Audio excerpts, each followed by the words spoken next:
Orange juice disaster. The bell above the door jingled, announcing Leo's arrival like a fanfare for a slightly off-key trumpet. He clutched his schedule, the flimsy paper crinkling under his sweaty palm. Maxwell's Diner, the sign proclaimed in faded red lettering. It wasn't exactly the Ritz, but it was a job. His first real job. Mr. Maxwell, a man whose belly strained against his checkered apron, greeted him with a booming laugh. "Leo, my boy. Ready to sling some hash?" Leo managed a weak smile. "Ready as I'll ever be, sir." Mrs. Maxwell, a whirlwind of efficiency and floral patterns, bustled over, patting Leo's cheek. "Don't let him scare you, dear. It's just breakfast. Eggs, bacon, toast. You'll be a pro in no time." Famous last words, Leo thought, trailing behind her into the bustling diner. The air hung thick with the aroma of frying bacon and strong coffee. Mrs. Maxwell pointed out the coffee machine, a chrome behemoth his grandfather would have admired, and the toaster, a simpler, less intimidating appliance. She showed him how to work the till, a relic from the pre-digital age, and where the clean aprons were stacked. "Now, table 3, she said, pointing to a booth occupied by a lone woman with a face like a thundercloud. "That's Mrs. Gable.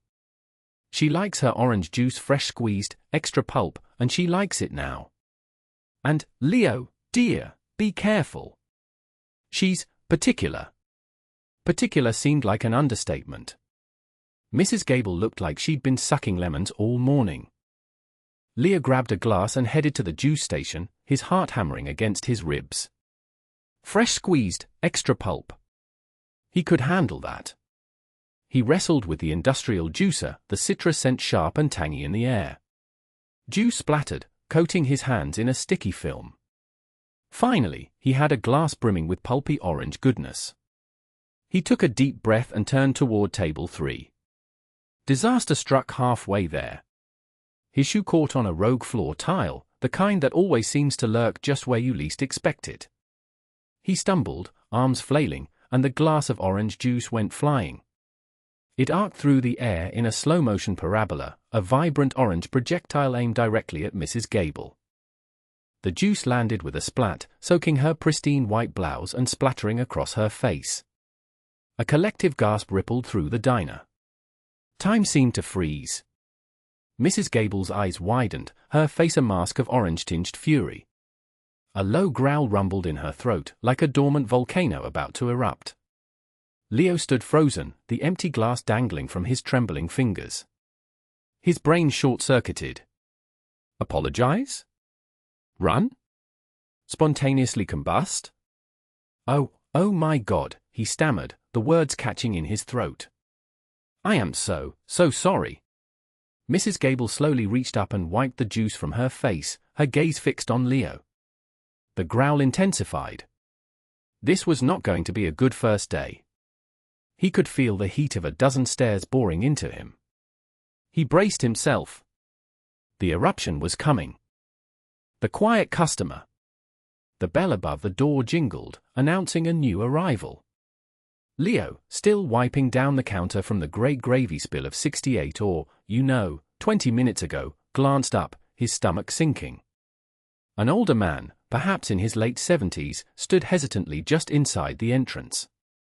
He wore a neatly pressed, but faded, blue jacket, and his silver hair was combed meticulously. He looked distinguished and utterly terrifying. Leo instinctively ducked his head, scrubbing harder at a non-existent stain. Maybe if he didn't make eye contact, the man would simply vanish. He'd heard stories about that kind of thing happening in diners. Probably. The newcomer shuffled forward, his movement slow but deliberate, and slid into a booth near the window, the one usually favored by Mrs. Gable, who always ordered the tuna melt, extra pickles. This was not Mrs. Gable. This was Mr. Peterson, if Leo remembered correctly from the brief conversation he'd overheard between Agnes and Marge the other day. Mr. Peterson, who was allegedly particular. Leo wasn't sure what that meant, but he suspected it involved demanding things like perfectly brewed coffee and silverware polished to a blinding sheen. Things Leo was currently incapable of delivering. He watched from the corner of his eye as Mr. Peterson settled in, smoothing out the non-existent wrinkles on the vinyl seat. He picked up a menu, his lips moving slightly as he scanned the offerings. Leo busied himself refilling the napkin dispensers, anything to avoid crossing that invisible line that would force him into service. A group of construction workers burst through the door, their laughter echoing through the diner. Leo seized the opportunity. "Gentlemen, welcome to the Blue Plate. Table for 4. He plastered on his most charming smile, the one he usually reserved for the girls from the high school who came in for milkshakes after cheerleading practice. He ushered them to a larger booth, farther away from Mr. Peterson, pulling out chairs and handing out menus with exaggerated flourish. He took their drink orders, carefully writing everything down, double-checking to make sure he hadn't confused the iced tea with the root beer. Anything was better than facing Mr. Peterson's potentially withering gaze. As he poured the drinks at the soda fountain, he chanced another glance. Mr. Peterson was still at the booth, still studying the menu, a faint frown etched on his face. Leo's palms started to sweat. He could feel the man's eyes on him, judging him, finding him wanting. He imagined Mr. Peterson complaining to Agnes, detailing Leo's every shortcoming, his clumsy hands, his forgetful memory, his general air of ineptitude. He braced himself for the inevitable summons.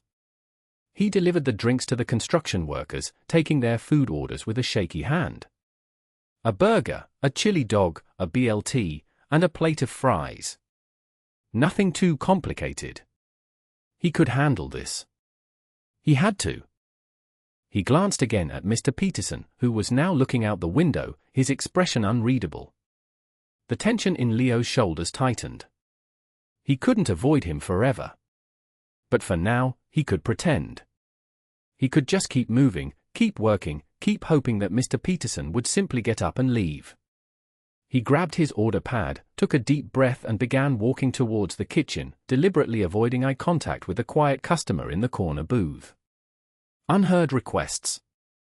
The chime of cutlery against china pinged in Leo's ears, a discordant lunchtime orchestra. He threaded through the crowded dining area, balancing a tray laden with steaming dishes, his gaze flitting nervously between the occupied tables. His next delivery, table 7, occupied by the elderly Mr. Peterson. Leo's throat constricted, a hard knot of apprehension. He set down the plate of chicken Alfredo before the woman who'd ordered it, averting her gaze. A frail voice, barely audible above the din, snagged his attention. "Excuse me." Leo feigned preoccupation, straightening napkins on a nearby table, pretending deafness. He knew what the old man wanted, a complaint, a forgotten item, anything to prolong the encounter. Each averted interaction felt like a minor victory. He muttered about the relentless rush and the demanding patrons, attempting to silence the insistent voice that pricked at his conscience. "Young man." The request, a touch louder now, held a gentle insistence. "A glass of water, please? My throat is parched." Leo's fingers tightened around the water pitcher handle. He sensed Mr. Peterson's unwavering regard. He scanned the other patrons, silently pleading for a more urgent summons. A wave, a request for more breadsticks from a nearby table, sent a surge of relief through him. Coming right up, he called, ditching the pitcher on a side table and hurrying to assist. Breadsticks delivered, his heart still hammered against his ribs. He skirted closer to table 7, his gaze fixed on the tablecloth. "Is everything satisfactory here?" he mumbled, directing the question more at the linen than the man. Mr. Peterson looked up, wrinkles fanning out from the corners of his eyes. "Just some water, son. My throat's a bit dry." A pulse of irritation flickered within Leo. The old man was unyielding. Couldn't he see how swamped he was? He made a sweeping gesture towards the beverage station across the room. "Water's over there, sir." He plastered on a smile, a gesture that felt alien on his face. "Help yourself." He spun around and practically fled towards the sanctuary of the kitchen, his ears burning with imagined judgment. He felt the weight of Mr. Peterson's unseen eyes boring into his back, or was it just his guilty conscience and an absurd dread of confrontation? He pushed through the swinging doors, the clamor of the kitchen a welcome distraction, almost burying the quiet whisper that echoed in his mind, "Just a glass of water."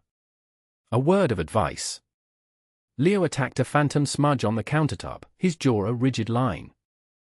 He kept his gaze fixed on the gleaming surface, pointedly avoiding contact, particularly with Mr. Peterson, who sat serenely at table 7, his coffee cup a warm island in his hands. Behind the espresso machine, Sarah's brow creased with concern. All morning, Leo had been a bundle of raw nerves, skittish, short-tempered, and conspicuously ignoring their most loyal patron. The espresso machine hissed its steady song as she steamed milk, the sound a soothing contrast to the nervous energy crackling from Leo. Setting down the pitcher, she dried her hands on her apron. "Is everything all right?" she inquired softly. Leo started, nearly sending the rag tumbling. "Fine," he muttered, his scrubbing intensifying. The counter shimmered under his assault, but his unease was only intensifying. Sarah leaned against the cool edge of the counter, her gaze unwavering. "You seem preoccupied. And you've given Mr. Peterson a wide berth since he arrived. He might be wondering if he's lost his power of visibility." Finally ceasing his labors, Leo's shoulders slumped. He avoided her gaze, transfixed by a dark splash on the floor. "He's just old. Probably can't remember his order. Explaining the specials would take an age. Then he'll complain about the prices, I bet." Sarah sighed gently. "That's unfair, Leo. Mr. Peterson is a gem. Always patient, always kind." "Yeah, well, he reminds me of my grandfather," Leo blurted, then grimaced, as though he'd revealed a forbidden secret. Sarah's head tilted, her expression softening with understanding. "And that's the problem." At last, he met her eyes, revealing a surprising tenderness. "My grandfather was always disappointed. Never thought I measured up. If I botched an order, or spilled a drink, or forgot something, he'd just deflate. Like I was the biggest letdown he'd ever known." He looked away, the memory a barb in his heart. I don't want to screw up. I want everyone to be happy. But I always seem to blunder.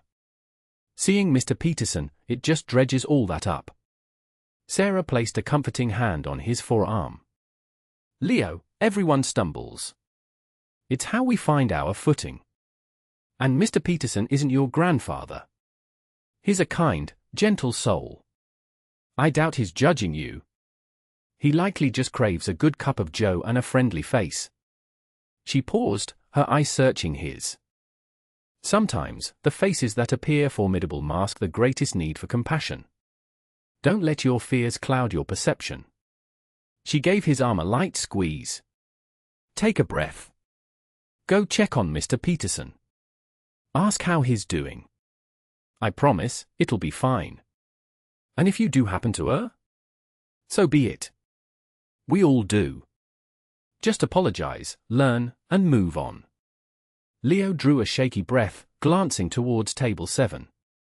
Mr. Peterson was gazing out the window, his face serene.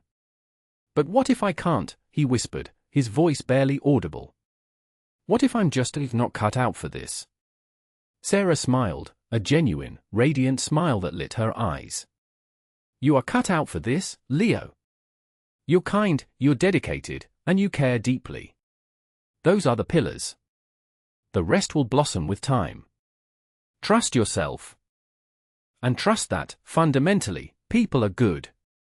She stepped back, granting him space. "Now go.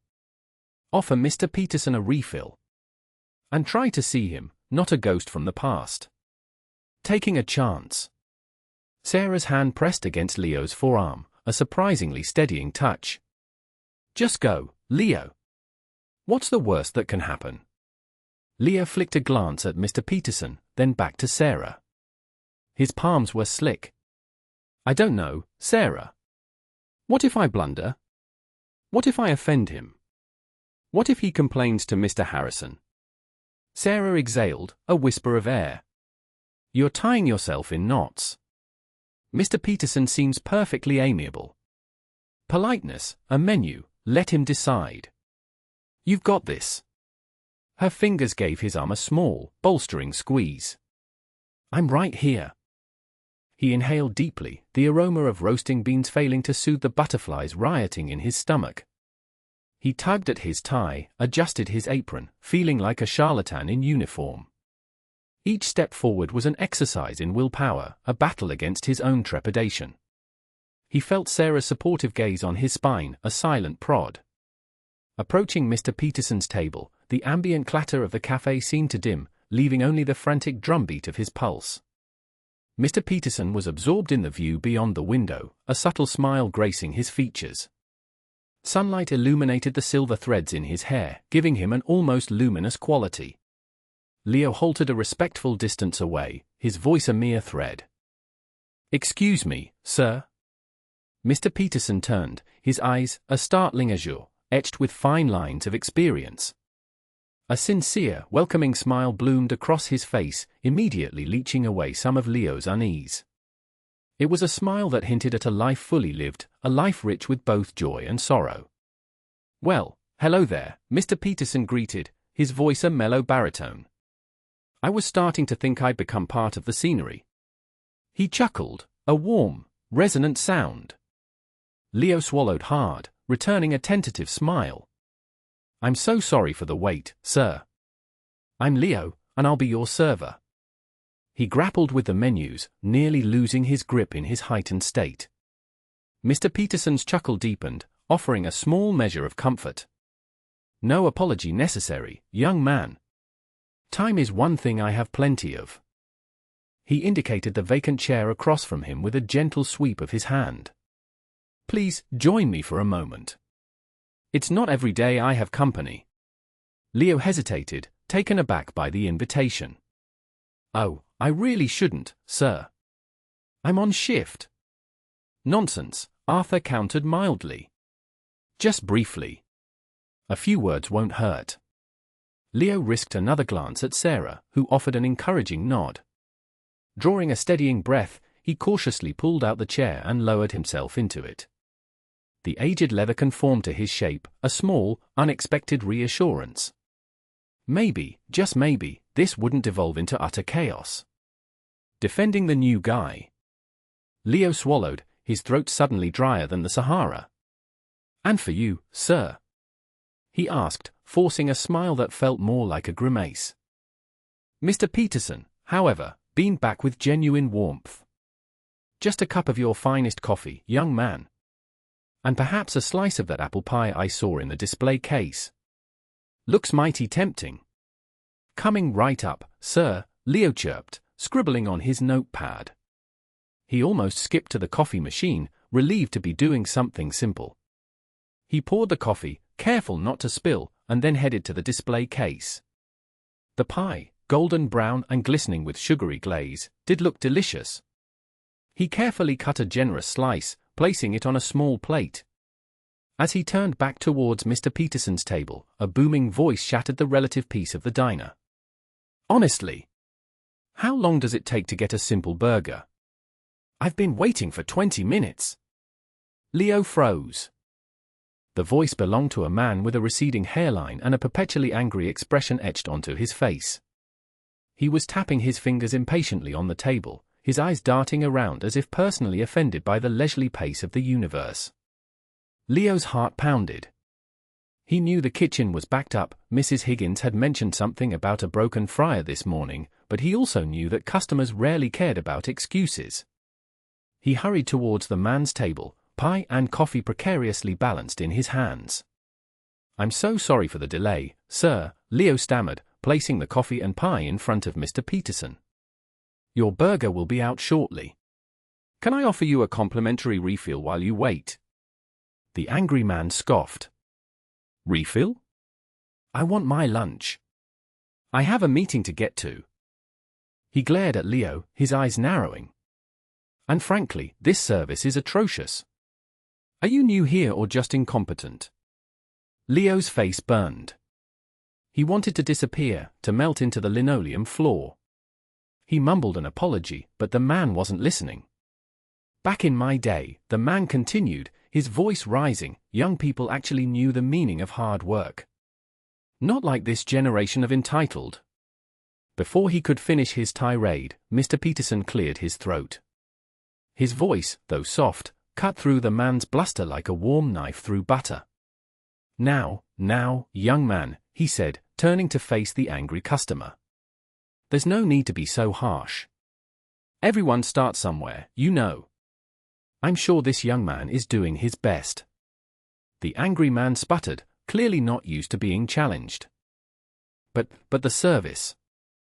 Mr. Peterson smiled, a gentle, disarming smile. The service has been perfectly polite, and the coffee is excellent. Besides, he added, taking a bite of his pie, this apple pie is worth waiting for, wouldn't you say? He winked at Leo. The angry man, momentarily disarmed by Mr. Peterson's calm demeanor, grumbled something under his breath and turned away. Leo, still trembling slightly, offered Mr. Peterson another apologetic smile. Don't you worry about him, son, Mr. Peterson said, patting Leo's hand. Some people just like to complain. You just keep doing your best, and you'll be just fine. He paused, his eyes twinkling. Besides, anyone who can bring me coffee and apple pie this quickly is all right in my book. Leo managed a genuine smile this time. Thank you, sir, he said, feeling a little of the tension ease from his shoulders. He knew he still had a lot to learn, but Mr. Peterson's simple act of kindness had given him a much-needed boost of confidence. Maybe, just maybe, he could actually do this. A Medal of Honor. The bell above the door chimed, announcing a new arrival. Leo, juggling a tray laden with steaming plates, nearly tripped. He caught himself, muttering a silent prayer of thanks, and shot a quick glance at the new customer. The man, sharply dressed in a tailored suit, surveyed the diner with a disdainful frown. He tapped his polished shoe impatiently against the linoleum floor.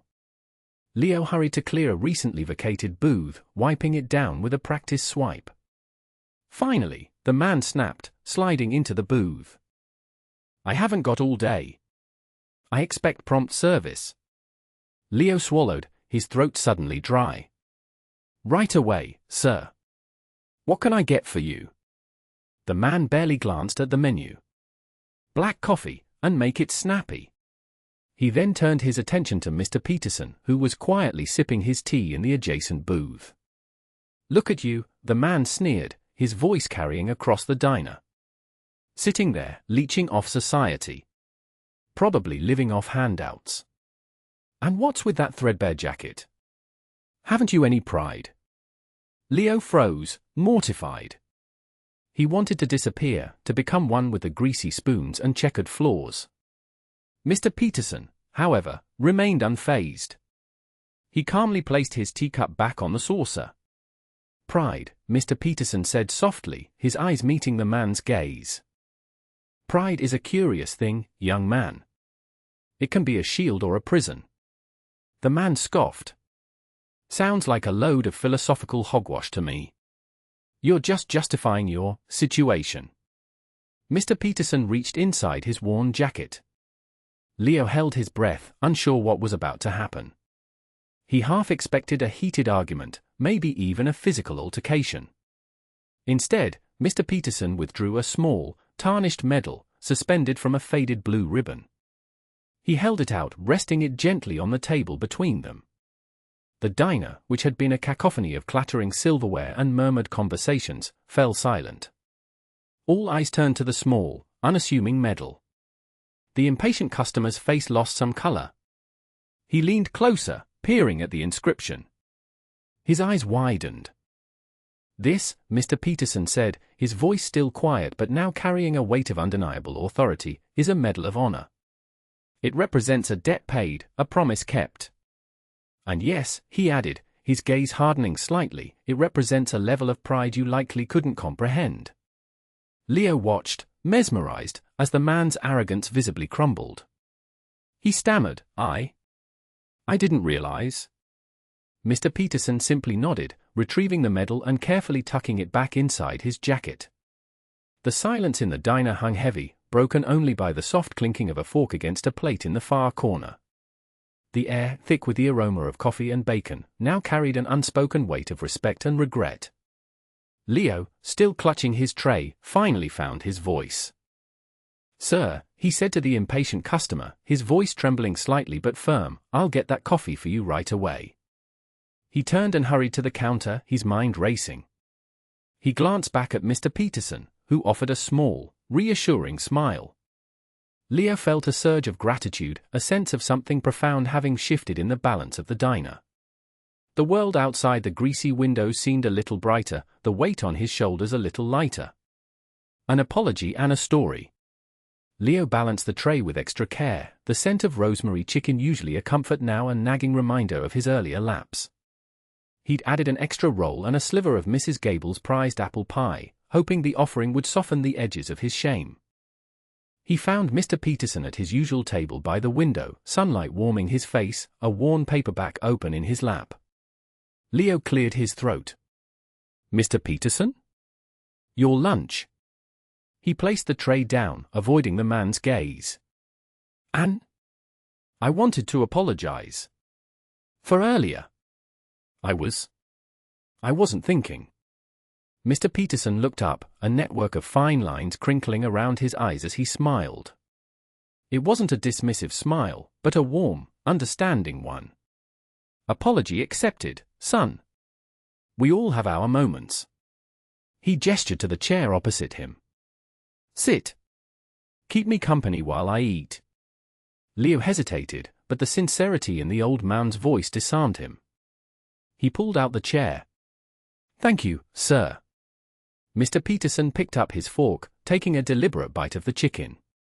"This is excellent, as always. You know, during the war, a decent meal was a luxury. We'd be lucky to get hardtack and whatever scraps we could find." Leo leaned forward, genuinely interested. He'd never really spoken to anyone who'd been in a war. His history books felt suddenly flat and lifeless. "What was it like?" Mr. Peterson chuckled, a low, rumbling sound. "Like? It was a lot of things. Scary, of course. But also moments of incredible bravery. Loyalty you wouldn't believe. One time, we were pinned down for days, no food, no water. This young kid, barely 18, crawled through enemy fire to get us a canteen. He got hit, but he made it back. Saved us all, he did." Leo felt a lump form in his throat. He'd been so quick to judge, so focused on his own anxieties. He'd been so concerned about keeping his job that he was willing to dehumanize a person, a veteran who risked his life for his country. "That's incredible." Mr. Peterson nodded, his eyes clouding over with memory. "It's easy to forget the sacrifices people make. To get caught up in the small things, the everyday irritations. But everyone has a story, son. Everyone's fighting some kind of battle." He paused, looking directly at Leo. "The trick is to be kind. You never know what someone's carrying." He picked at his pie, then looked up with a twinkle in his eye. "You know, after the war, I came back home, terrified I wouldn't fit in. I'd seen too much, done too much. But people were kind. They welcomed me back, helped me rebuild my life. That's what matters, son. Community. Helping each other." Leo met his gaze, a weight lifting from his shoulders. The shame hadn't completely vanished, but it was overshadowed by a newfound respect and a burgeoning sense of responsibility. He still had a lot to learn. "Thank you, Mr. Peterson," Leo said, meaning it with all his heart. "For everything. A new friendship." Leo nearly fumbled the carafe. Peterson, the veteran he'd almost refused service to, had returned. A nervous tremor seized Leo's hands as he poured, the dark roast doing little to soothe his anxiety. Sarah's scolding echoed in his mind, the memory stinging. He set the steaming mug before Peterson, carefully avoiding his gaze. "Thanks, son," Peterson murmured, his tone mild. Leo mumbled an acknowledgement and retreated, but not before spotting the weathered book Peterson held, a poetry collection, softened by age and countless readings. Days assumed a predictable rhythm. Peterson arrived mid-morning, ordering coffee and toast before immersing himself in his book. Though still uneasy, Leo strove for politeness, even forcing a tentative smile. From a distance, he observed Peterson, intrigued by his quiet composure. One lazy afternoon, Sarah gently prodded Leo. "Why not talk to him?" she suggested, inclining her head towards Peterson. "He seems like a decent guy, and you could use a dose of perspective." Leo hesitated. "I don't know, Sarah. What would I even say?" "Just be yourself," she quipped, though Leo suspected she hoped for something more. "Ask about the book, anything." She nudged him lightly towards the table. Summoning his courage, Leo approached. "Excuse me, Mr. Peterson," he began, his voice a near whisper. "I couldn't help but notice your book. What are you reading?" Peterson looked up, a web of fine lines appearing at the corners of his eyes. "Ah, this old thing? It's Wilfred Owen. He penned poems from the trenches, stark realities, not battlefield glory." Leo pulled up a chair, surprised by Peterson's candor. They conversed for over an hour that day. Peterson recounted episodes, spanning not just the war, but his entire life, his aspirations, his disappointments.